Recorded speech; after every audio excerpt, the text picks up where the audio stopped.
qui est en lien avec notre thématique, apprendre à l'ère d'IA. Je souhaiterais peut-être qu'on puisse repenser certainement les méthodes, les pratiques, les curricula. Où est-ce qu'on peut en être? Est-ce qu'aujourd'hui, dans votre expérience avec l'IA, vous avez un modèle éprouvé qui peut mettre à la disposition du public sur qu'est-ce qu'il faut enseigner finalement? Comment il faut repenser justement les méthodes et les stratégies et toute la pédagogie de l'enfant, y compris le stade d'évaluation. Donc au niveau de l'apprentissage, ce que nous enseignons à nos étudiants justement, c'est de considérer l'IA comme un partenaire, comme un assistant, mais pas comme une béquille. Voilà, un outil qui va faire le travail à votre place, mais plutôt comme un outil que vous allez utiliser pour mieux comprendre. Et nous incitons aux étudiants à plutôt poser des questions ou bien questionner les réponses qu'ils ont de l'IA et à travailler en groupe pour valider. Et la meilleure attitude, comme quand on leur demande d'avoir, c'est de proposer des réponses à l'IA à l'avance. Vous travaillez, ensuite vous allez brainstormer avec l'IA plutôt que de venir directement donner la question à l'IA. Pour les évaluations qui ne sont pas forcément liées, qui demandent justement de restituer des documents qui sont écrits. Dans ce cas, l'enseignant est obligé, par exemple, de faire ses évaluations dans un environnement totalement contrôlé où l'étudiant n'a pas la possibilité de présenter des résultats de ChatGPT.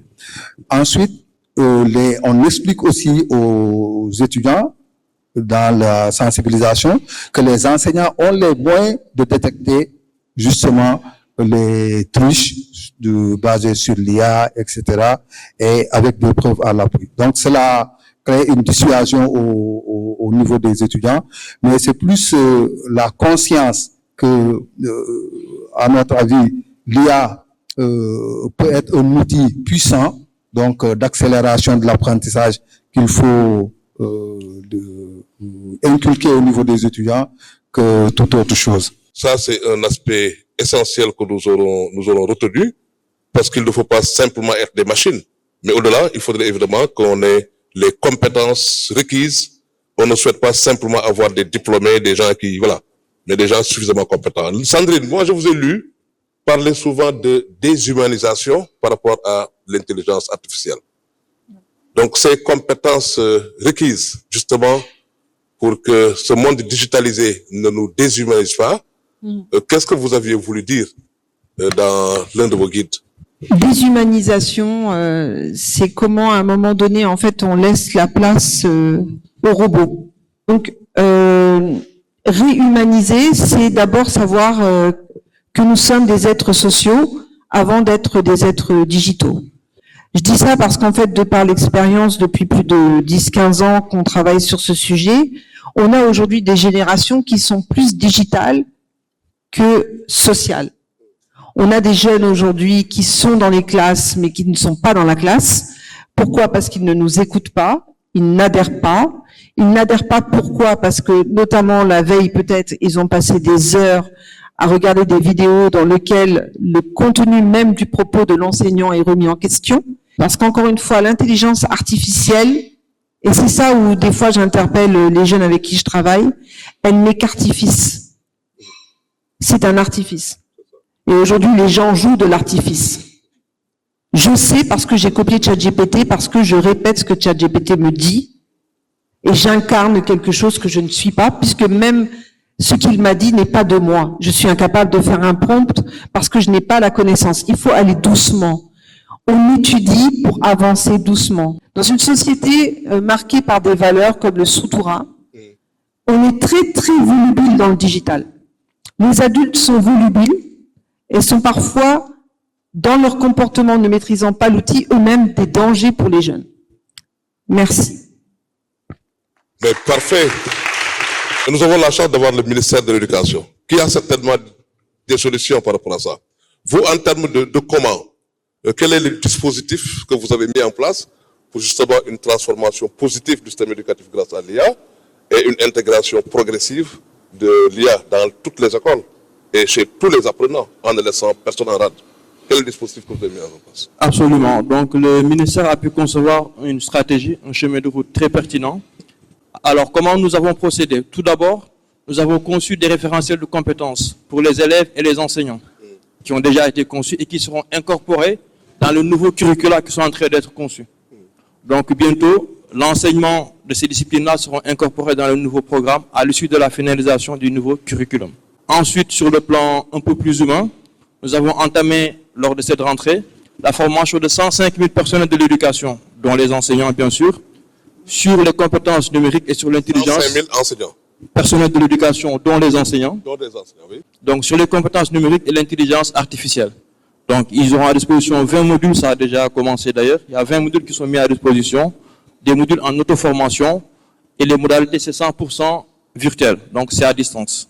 Ensuite, dans la formation initiale des enseignants, avant qu'ils ne soient déployés dans les classes, donc dans les CRFPE, nous sommes aussi en train de concevoir, en partenariat avec la DFC, la Direction de la formation et de la communication du ministère, des modules sur les compétences TIS de base, ainsi que sur les compétences sur l'IA, pour cette cible-là aussi. Donc, ce sera finalisé au cours de cette année et seront disponibles pour les enseignants avant qu'ils ne soient déployés dans les classes. Est-ce que vous avez une maîtrise des données, en termes de données, la situation des écoles? Ça, c'est grâce au logiciel Planète. Donc, grâce à Planète, nous avons, au niveau de chaque établissement, chaque école du Sénégal, qui est inscrite à Planète, des informations très précises au niveau de l'effectif, du personnel éducatif qui est déployé, de ce qui se trouve dans les bâtiments et des bâtiments présents, ainsi que du matériel. Valérie, nous, notre préoccupation, voilà, je parle en tant que modérateur, hein, et responsable d'une structure qui a une forte sensibilité pour les vulnérables. Qu'est-ce que ça donne comme résultat? Comment doivent-ils être pris en charge aussi par cette problématique? Est-ce que nos propos sont relayés? C'est la première question que je pose. La première chose qui a été demandée aujourd'hui, c'est de multiplier les applications dans les langues nationales. C'est la raison pour laquelle aujourd'hui, ma première préoccupation, c'est la collecte de données. Puisque nous avons bien compris que pour alimenter l'intelligence artificielle, eh bien, nous avons besoin de collecter des données qui sont pertinentes par rapport aux problématiques et au contexte dans lequel nous nous situons. Le cas des vulnérabilités. Bon, est-ce que les personnes sont vulnérables aussi? On va se poser la question, parce que lorsque j'ai pu m'intéresser aux enfants de la rue et aux enfants talibés, ben, j'ai eu une grande surprise, c'est qu'ils sont très résilients et qu'ils mettent en place des stratégies de survie. Eh bien, on s'aperçoit qu'ils utilisent de plus en plus les outils que nous utilisons. Avec le biais du téléphone portable, ils ont accès à des données aussi que nous manipulons au quotidien, et ils s'en servent. Ils peuvent très bien, avec des applications de jeu, s'instruire. Il est nécessaire de travailler avec une pédagogie par la mère-terre.